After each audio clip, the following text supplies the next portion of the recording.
When Stars Align Part 1, The Stranger at Dawn. First light of dawn barely touched the horizon when Marcus heard the sound. Not the usual creak of his old farmhouse settling, not the wind through the grain fields, but something else. A shuffling. Hesitant footsteps on gravel. He'd been awake for an hour already, as he always was these days. Sleep had become a stranger to him over the past 3 years, ever since the accident. Since Anna.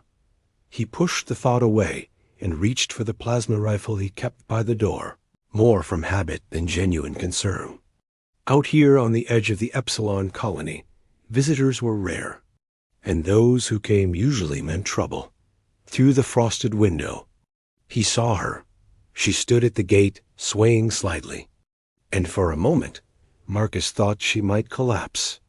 Her skin had an ethereal quality in the pale light, silvery blue like moonlight on water. Her clothes were little more than rags, torn and stained with red dust from the wastelands. But what made his breath catch were the 2 small figures clinging to her sides. Children, barely more than babies, really. Their enormous eyes reflected the growing light like mirrors, wide with exhaustion and something deeper. Fear that had calcified into numbness. Marcus set the rifle down and opened the door. The woman's head snapped up, and he saw her body tense, ready to run despite the fact that she looked ready to drop. Her hand moved to push the children behind her, a protective gesture so instinctive it was almost painful to witness. "Please," she said, and her voice was like wind chimes, musical but cracked with desperation. "I don't want trouble. I don't want charity. Just work." She swallowed hard, and Marcus saw her throat work with the effort. "I'll work your fields. Anything. Just feed my children, please." Marcus had heard stories about the Virani refugees. After the war destroyed their homeworld, scattered groups had fled across the galaxy. Most colonies wouldn't take them in, old prejudices and fears running too deep. The Epsilon settlement had officially closed its borders to off-world migrants 5 years ago. She shouldn't be here. If the village council found out he was harboring refugees, there would be consequences. He should send her away. Marcus looked at the children again. The smaller one, a girl, had her face buried against the woman's leg. The boy, perhaps 6 standard years old, stared at Marcus with eyes that had seen too much. His small hand clutched a piece of metal, bent and broken. A toy, maybe, or just something to hold on to when the world fell apart. "When did you last eat?" Marcus asked. The woman blinked, as if she hadn't expected the question. 3 days. Maybe 4. But the children, they had some water yesterday, and I found— "Come inside," Marcus said, stepping back from the doorway. She didn't move. Suspicion warred with desperate hope on her face, and Marcus recognized that look. He'd worn it himself once, when Anna's medical bills had mounted and the farm was failing, when every offered hand seemed to hide a knife. "I'm not going to hurt you," he said quietly. "There's food. It's not much, but it's hot, and it's yours if you want it." Still, she hesitated. The boy tugged on her arm and whispered something in a language Marcus didn't understand. She looked down at him, then back at Marcus, and something in her expression crumbled.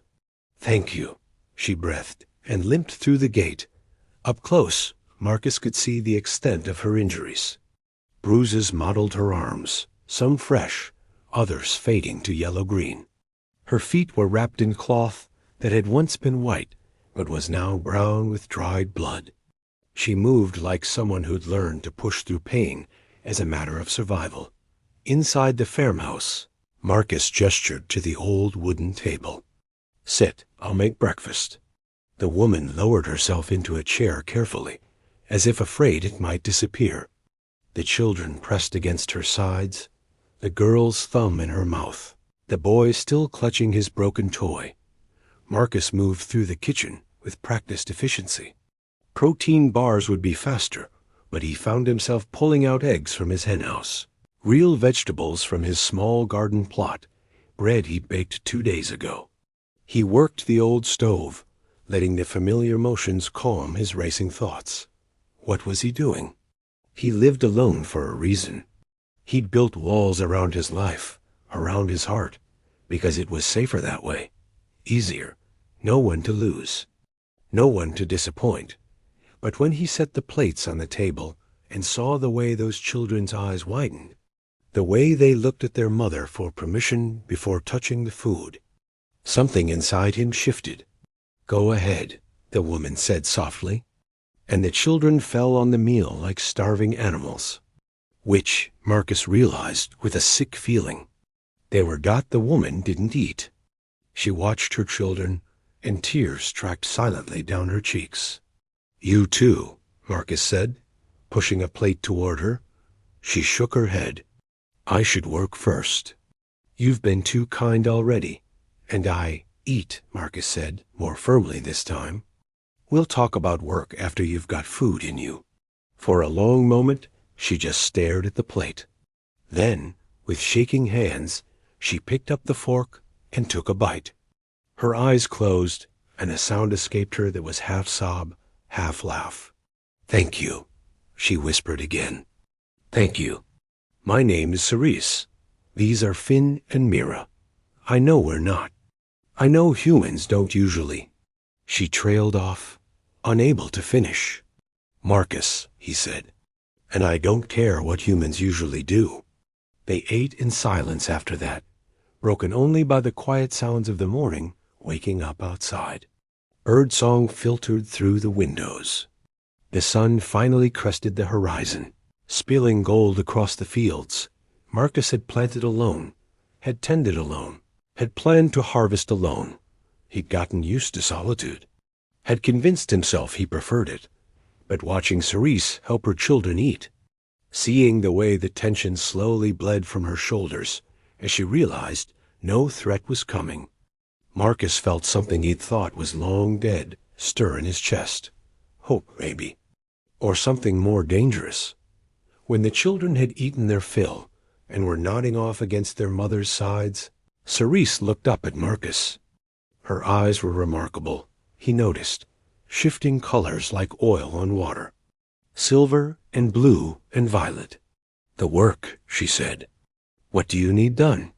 Marcus thought about his fields, about the irrigation system that needed repair, about the fences falling down, about the 100 tasks he'd been putting off because doing them alone seemed pointless.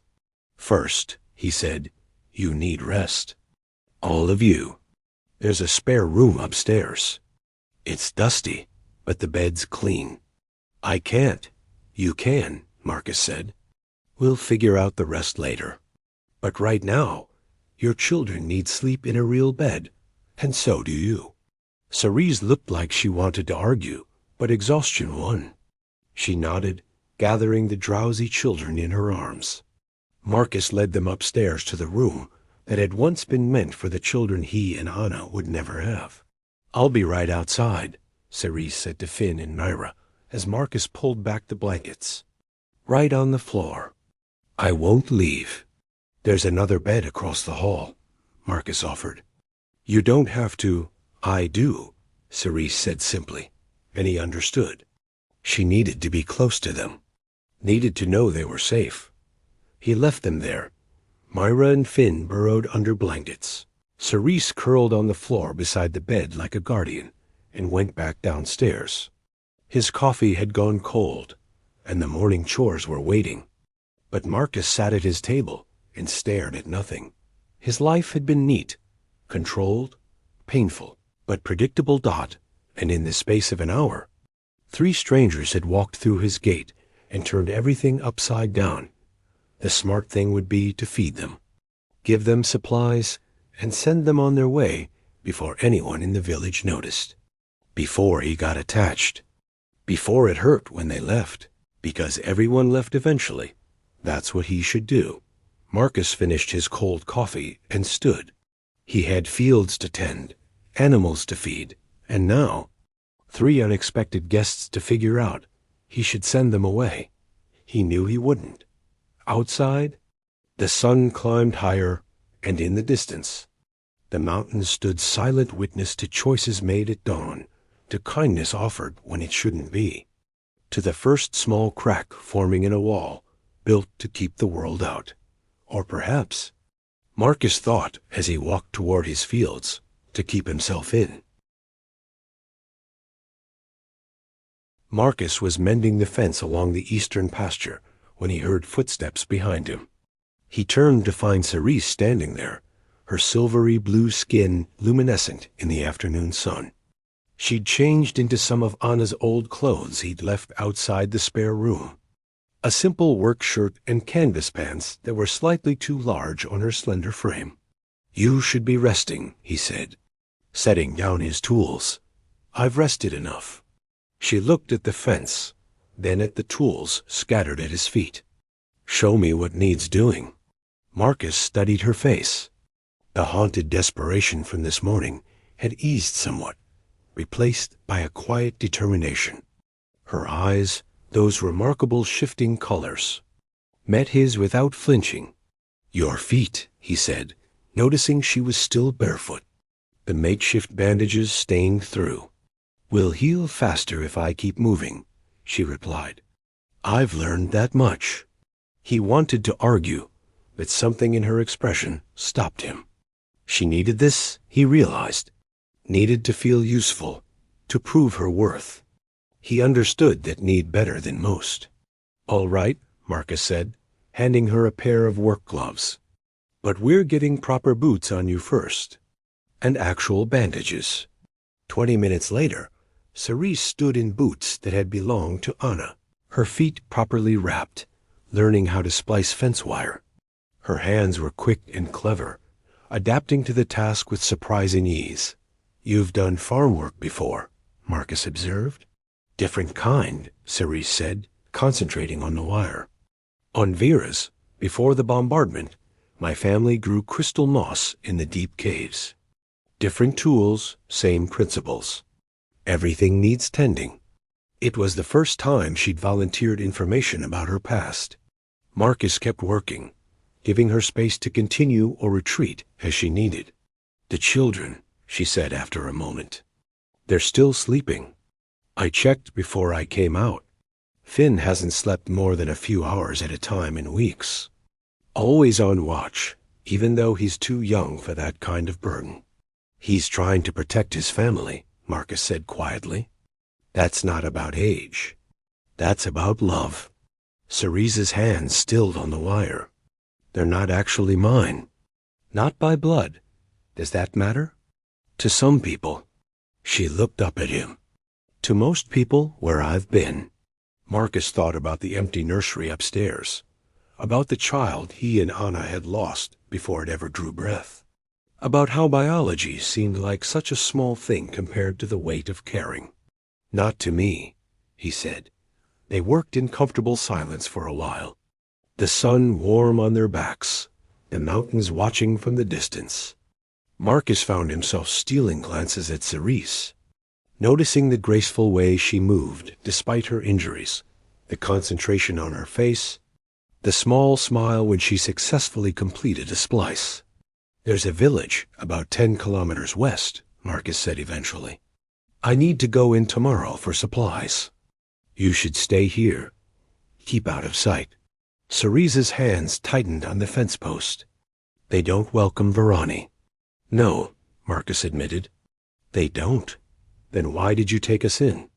"If it puts you at risk?" Marcus set down his tools and turned to face her fully. 3 years ago, my wife died. Medical transport crashed on the way to the regional hospital. I was driving. The words came out flat, factual, but he saw Cerise's expression shift to something like understanding. "For a long time after, I couldn't figure out why I survived, and she didn't. Couldn't find a reason good enough. And now?" Cerise asked softly. "Now I think maybe there isn't a reason. Maybe there's just what you do with the time you have left." He picked up the wire cutters. "Maybe kindness doesn't need a reason." Cerise was quiet for a long moment. Then, almost too soft to hear, she said, "On Vera's, we had a saying. The deepest roots grow in darkness. I never understood it until the world ended, and I was alone in the dark with two children who weren't mine, trying to find any reason to keep going. And you found one, Marcus said. I found two. She smiled, and it transformed her face, making her look younger, less burdened. Finn and Myra, they needed me, and that was enough. That's more than enough, Marcus agreed. That's everything. They finished the fence as the sun began its descent toward the horizon. Cerise proved to be a quick learner and a tireless worker, though Marcus could see the pain she hid with each step, each movement. When they finally headed back to the farmhouse, he noticed her limping more heavily. Inside, they found Finn and Mira awake, playing quietly with some old wooden blocks Marcus had found in a storage chest. The children looked up when they entered, and Mira immediately ran to Cerise, wrapping her small arms around her legs.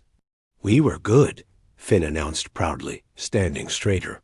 We didn't touch anything we weren't supposed to. I can see that, Cerise said, smoothing his hair. Thank you for being responsible. Marcus watched the interaction, feeling that strange ache in his chest again. The farmhouse suddenly felt alive in a way it hadn't in years. The sound of children's voices, the presence of another person moving through rooms that had been silent for so long. I'll make dinner, he said, moving toward the kitchen. Let me help, Cerise offered, settling Mira at the table with the blocks. They worked side by side, Marcus pulling ingredients from his stores, while Cerise chopped vegetables with practiced efficiency. Her presence in his kitchen felt both foreign and strangely natural, like a melody he'd forgotten he knew. Your wife, Cerise said carefully, not looking up from her cutting board. Was she a good person? The best, Marcus said without hesitation. She believed in second chances, in finding the good in people. She would have brought you in without question. I'm sorry you lost her. I'm sorry you lost your world. Cerise's knife stilled. It's strange. I can barely remember what it looked like before. The crystal forests, the singing caves, the way the double moons would rise together. It feels like someone else's memory now. Someone who died when the bombs fell. But you're still here, Marcus said gently. Parts of me. She resumed chopping. The parts that know how to survive. The parts that know how to run. But the parts that knew how to just exist? To be happy? Those died with Vera's. Marcus understood that feeling, the sense of being only partially alive, going through motions without real connection.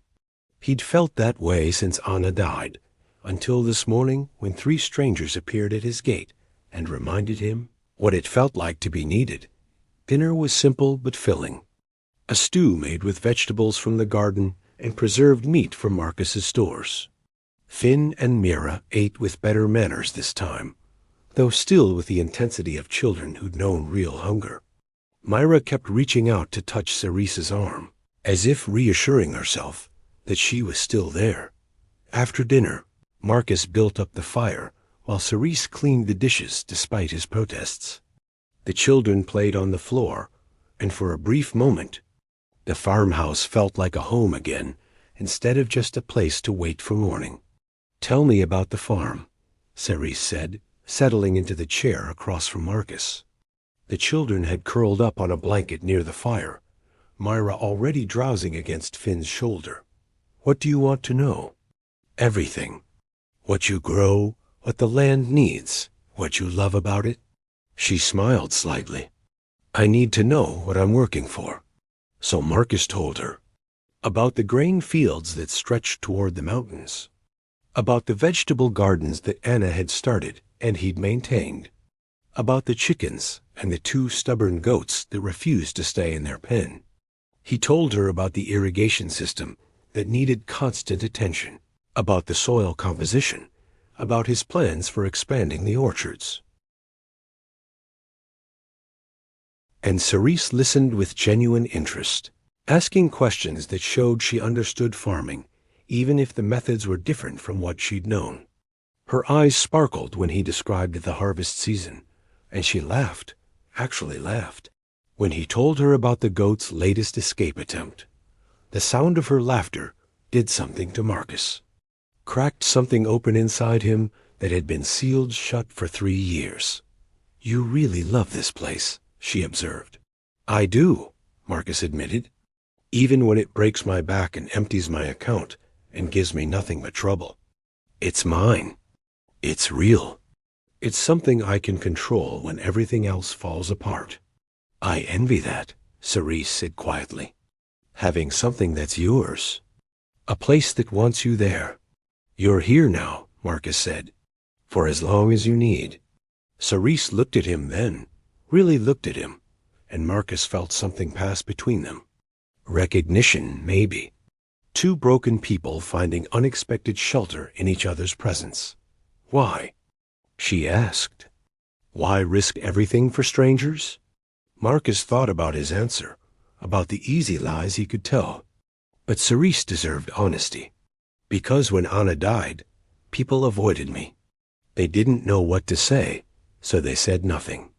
They left me alone with my grief, because it was easier for them. He leaned forward. "This morning, I saw someone who needed help, who was brave enough to ask for it even knowing she might be turned away. And I thought about all the doors that closed on me when I needed them open. I couldn't be another closed door." Cerise's eyes shimmered with unshed tears. "You're a rare kind of person, Marcus. I'm just a farmer who's tired of being alone." The words hung in the air between them, more honest than Marcus had intended. Cerise held his gaze, and in that moment, Marcus realized that something had shifted. This wasn't just about offering sanctuary anymore. This was about connection, about the possibility of something he'd thought was lost forever. The fire crackled. The children slept. And two wounded souls sat in comfortable silence, each recognizing in the other a fellow traveler on the hard road of survival. Outside, the first stars began to appear, distant and cold, but beautiful nonetheless. Inside the farmhouse, warmth and light pushed back the darkness, and for the first time in a long time, neither Marcus nor Cerise felt quite so alone. Tomorrow would bring its own challenges. The village, the risks, the uncertain future. But tonight, there was peace, and that was enough. That was everything.